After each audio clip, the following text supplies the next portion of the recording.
All right, guys, welcome back. End of the day stock market technical analysis video. I wanted to wait till the end of the day because there really wasn't a whole lot happening today throughout the day. It was just kind of more of the same, grinding sideways, chopping up and down. Nothing technically really changed, so I wanted to wait to see if we got any kind of change towards the end of the day. And it looks like we have. We'll see if it sticks. We've got about 10 minutes to go. Let's get into it. All right, so I'm just going to go through these charts and kind of read it off as I see it. Here's an hourly chart, and basically what we've got is we've got this gap right here. You can see as I zoom in, here's your gap entry, and that sits at it's about 312. And the last couple days we've been trading above it. So that's bullish when you trade into the gap. And what you'd expect is that since we've entered the gap here, we'd run up and fill the gap at least up to about 318 to 319. That's the top of the gap from last Thursday. That's the big sell-off that we had last Thursday.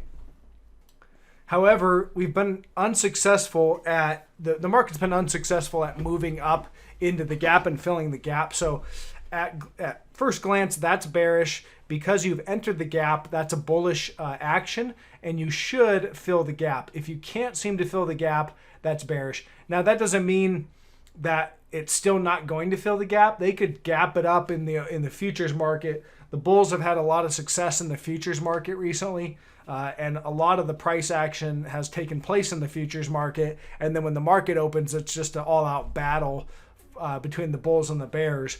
But the futures seem to be, as of right now, leaning towards the bulls. So maybe that's what happens. Maybe the overnight session, they run it higher and they fill the gap. Completely possible. But as of right now, haven't been able to fill this gap. And today's a second day of that. If we move out to the hour or the daily, the reason why it's kind of bearish, I guess, the fact that we can't fill the gap is because we've had a breakdown. We've got the sell signal from last Thursday. That's what we're trading off of right now, is this sell signal. So you had the island cluster top. Let me kind of smash this down here. And you've got the island cluster top right up here where we created that island. And that's what we're trading off of to the short side. So short this, I'm short and I'm looking for this island cluster top to be a major reversal pattern.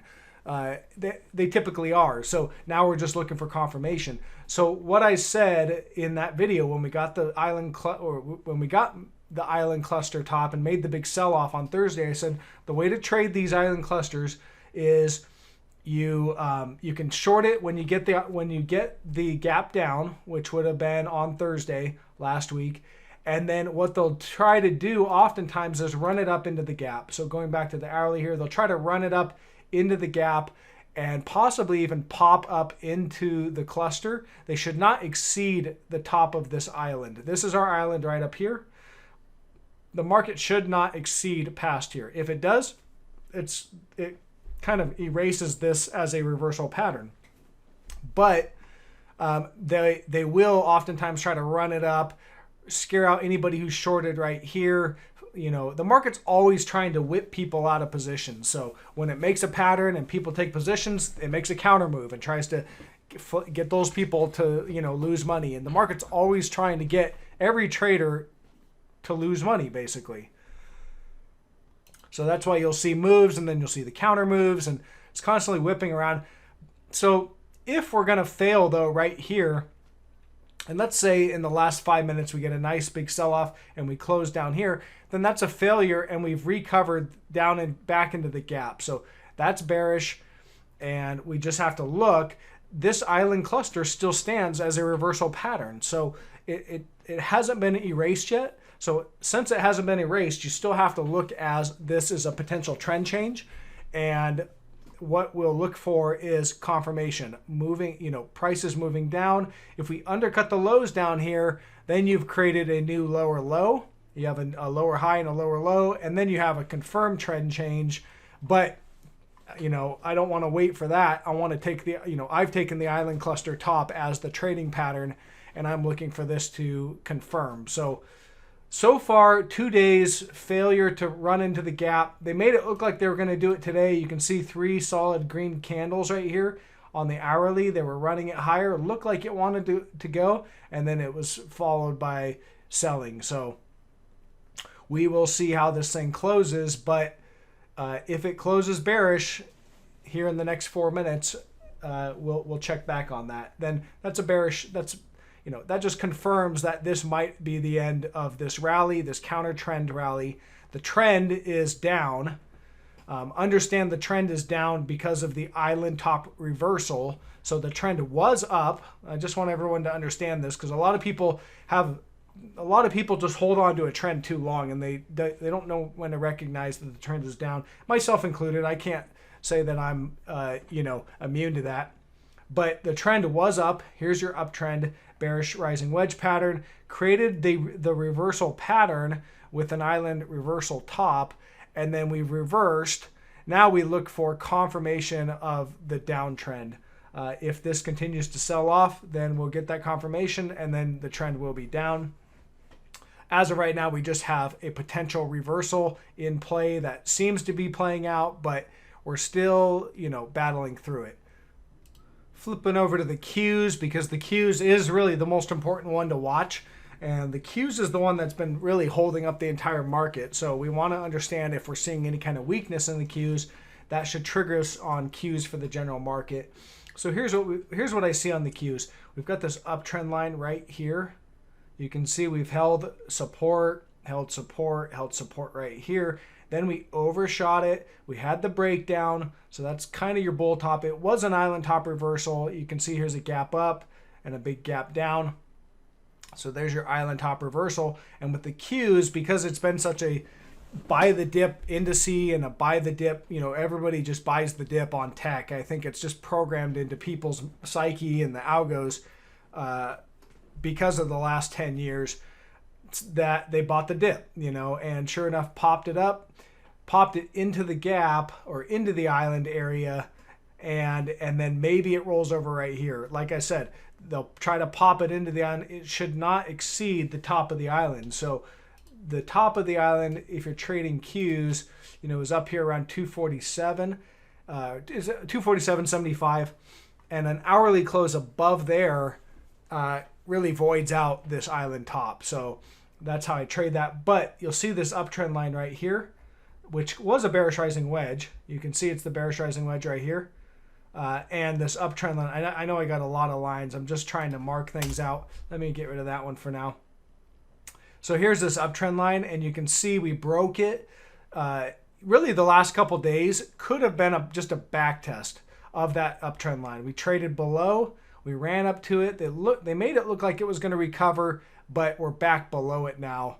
They're going to, and it closed below it here. So, we just got the close right now. So, again, trading below this.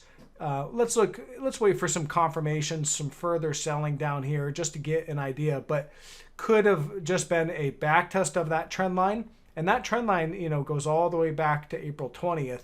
So, if that trend line is rejected, then we sell off, we could either be going sideways. I'd expect we'd at least come down to the lows here, but potentially we could come down the lows and go sideways, or the trend reversal could be in play, and we could have just reversed trend from an uptrend to a downtrend. So by the time you get a new lower low, that's going to be a ways down there. From here, that's going to be 5, 6, 7% down, probably down here to this support line at 220. 228.80. So we'll see what plays out tomorrow, but there was a rejection right there on that resistance line, and so we're looking for further selling. Could come in the form of the futures tonight. Speaking of the futures, here's your support on the futures right there. That was resistance or support, 993 to 997. It's a little tricky for me to get it exactly because it's a $10,000 future contract, but close the futures below it, and so we'll have to see if that triggers the futures to sell off tonight, or maybe they just come down to this support at 9,919 and hold and bounce around some more. We don't know. We'll cover this XLV. I'm no longer in this one. I took my profit on this big plunge right here. And for now, I'm just kind of holding off on this one because it's got such a long sideways trading range. I'll just wait for the breakdown below. It had a breakdown right here and it recovered. So that was a false breakdown. So we could easily chop around more in this trading range. But the bottom here, 96.87. If we get back down there, I suspect we'll break it. But for now, we've got this uptrend line. Here's your uptrend line. Support, support, support. You can see that kind of held as resistance right there. And then we've held it in support for this last couple days. And we're still above it. So still holding support there. So really in the middle of the trading range. It's kind of a no touch for me at this point. Let's look at XLK. Gives us another look at tech besides the QQQ. So here's XLK. Same kind of trend line. You've got this uptrend line right here. And you've held it. Lots of reactions around there. You can see the tails kind of dipped through it, but we've held support. Then we broke, and we popped above it just briefly for a couple days, or basically 2 days, and we're back below it. So what I'm looking for is continued downward pressure to confirm that this was actually a back test and was not really a recovery of support. At the time, it had recovered support and it looked like it was going to hold and continue moving higher, but we're back below it now. So if we start to sell down, then that could be a rejection of this as resistance, and we could move down. Probably going to come down to this 95.11. And if we do that, that's a change in trend, because at that point you have a low, or you made a lower high. Here's your high, and you made a lower high within this cluster. And then if you come down here, you made a lower low. So that would confirm a downtrend, and we'll just continue to watch that. All right, here's XLF, financial sector. And what you've got here, all right, you've got double top support right here sitting at 2363, 2350, somewhere right in there. That's double top support. You can see we validate this trend line. Here's a gap right up to it, held support, broke down, it was resistance, chopped above, it was support. So lots of reactions. Then recently we started chopping through it a little bit. But here's the up trend line that we had as support, and here's the last Thursday's action when we broke down. XLF actually broke down before we got the big gap down. So that actually forecast the gap down. We broke and closed below the trend line. And the following day, big gap down and impulsive selling. So if you were fast on that one towards the end of the day, you could have caught that trade to the downside before the gap. We had the kickback rally running pretty much right up to the gap, just about closed the gap, but fell a little bit short. You can see if I zoom in, we didn't quite get to gap fill. And then we've started to trade away. So that's bearish in general. If you run up to a gap and you can't fill it, and the sellers step in heavily before you can fill the gap, they kind of front run that gap fill. That just shows that we're a lot of sellers waiting to sell, and they started front running each other to get a position, smashing this thing down. So bearish in general. I suspect we'll run down to this 2360 again, find some support a little bit here, because that is your double top support right there. And then we'll have to see what happens, whether that breaks down or holds right there. Let's look at Apple and Microsoft, some individual stocks here. So Apple has been kind of a freight train. I mean, it's just everybody's buying Apple. They don't care about anything when it comes to the valuations or whatever. I know Apple has a lot of cash, and they have the potential to do a lot of share buybacks. But here's the technicals on Apple that I see. So down here, you've got this broader support down here, this uptrend line. We've kind of started to lift off from that and trade away from it. We created this double top. Here's a double top right up here. And that seems to be selling off and rejecting. We also had this uptrend line over the last couple days, and we just broke it today towards the end, started to drift sideways, and then started to close the day down. So Apple was up today.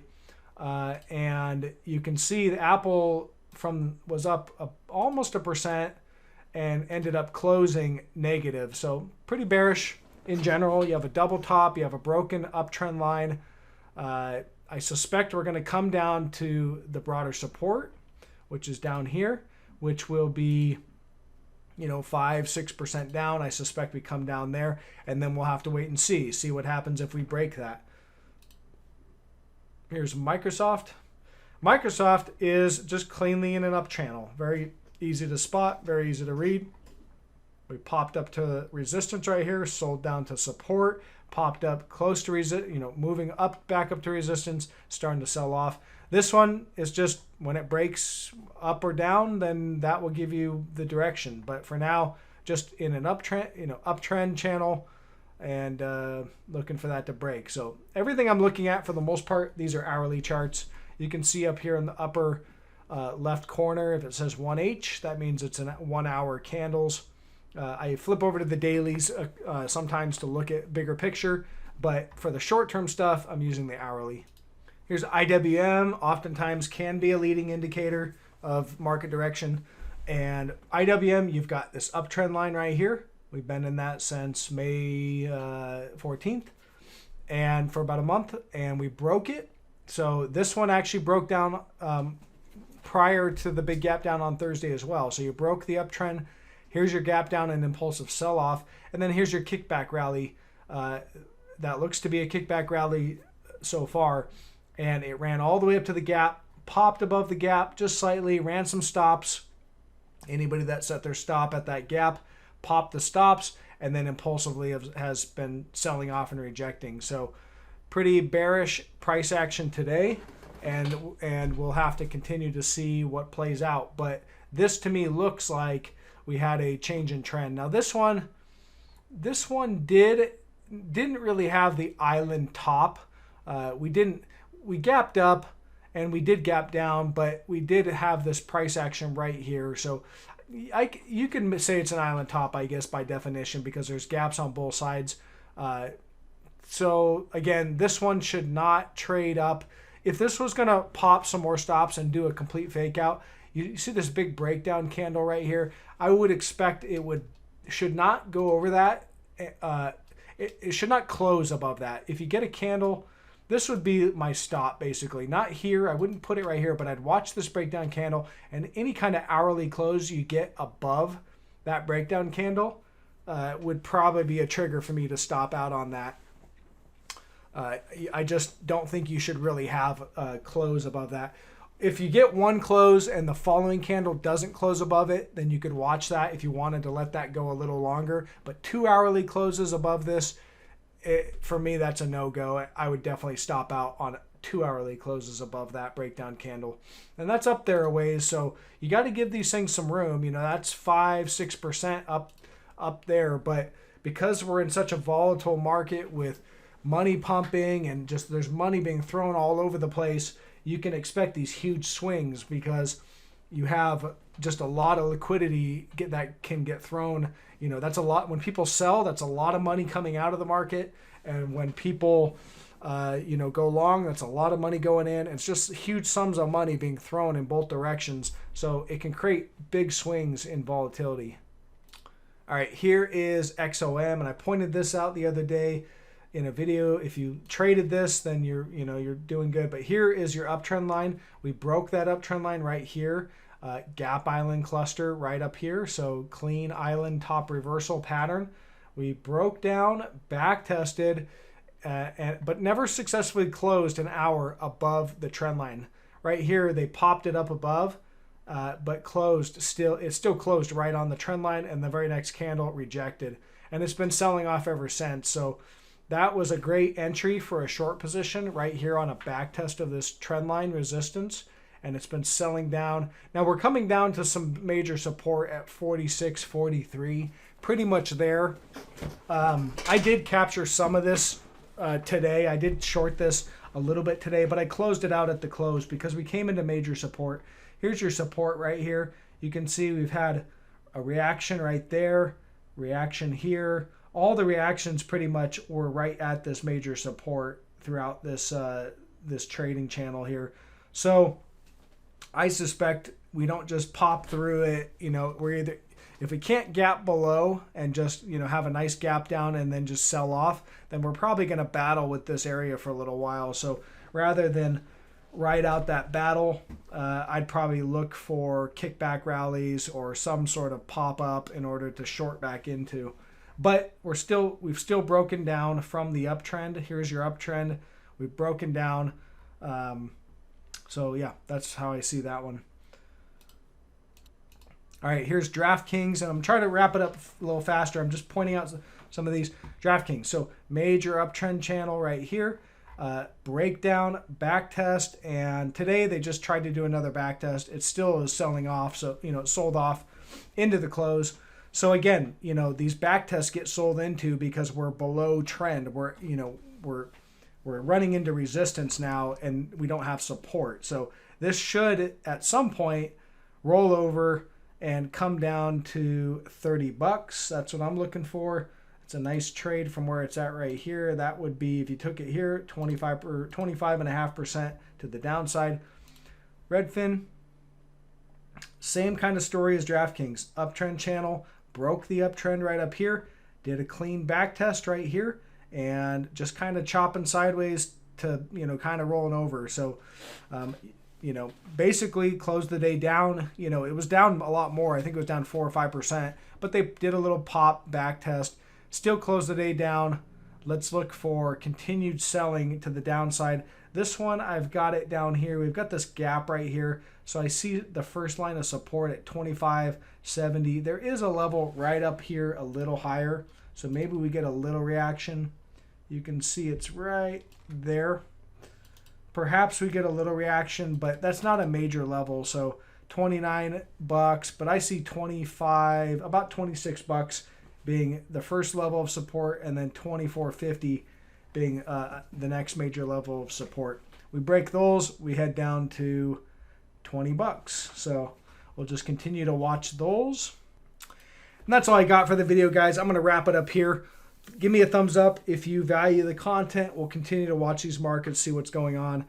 Could be the start of the next downtrend. We'll have to continue and look for continued confirmation on that, but seeing some signs to validate the bear case. Again, got to keep watching. So let me know what you guys think in the comments below. Catch you guys on the next video. Bye.